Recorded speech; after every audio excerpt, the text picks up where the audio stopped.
Hey folks, I'm Benjamin David and welcome to the Board Game Vault. Now what do you get if you take the classic card game golf, combine it with a magic theme, and add some complexity to it?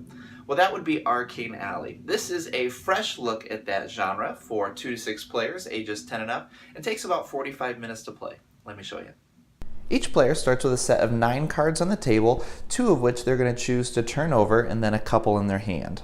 The goal of the game is to switch out your cards and make sets of 3 so that you can trade them in for gold and be the first to accumulate over 100.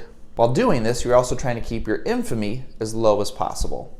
Players take turns selling by taking a card from the deck or the discard pile and adding it to their stash or hand, and then taking one of those cards from their hand and either discarding it or replacing it with a card on the table. The card played or the card replaced may have a special ability which comes into play. And that's where a lot of the strategy of the game lies.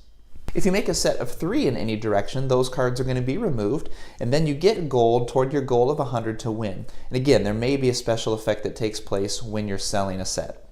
When a player ends their turn with no hidden cards left, everyone else is going to get one more turn. Each player is then going to add up all the infamy that they are left with, add it to their total. Again, you don't want infamy. And the person who initiated the round end is going to get penalized if their infamy score is not the lowest for that round. For every 25 infamy you get, you're going to lose 25 gold. You'll keep playing rounds until someone is over 100 gold, and then whoever has the most gold at the end of the game wins. Now, I've enjoyed the classic card game golf, so the idea of having a game that adds complexity to it, I think, is great.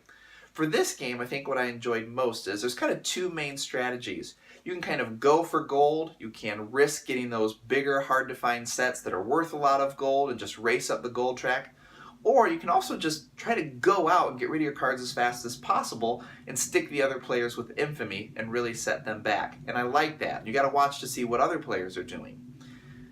Probably the downside of this game, which kind of kept it from being totally engaging for me, is at times, for your strategy, you're just waiting for one card to come across. So each turn, you're just grabbing the top card of the deck, seeing if it's the card you need, and if not, well, you just wait till next turn. And sometimes that can go on for a little while, and that's not super thrilling. I also think that if you had more cards in your hand, that might let you do a little more strategizing, or actually let you manipulate your board a little more, which I think could be more engaging.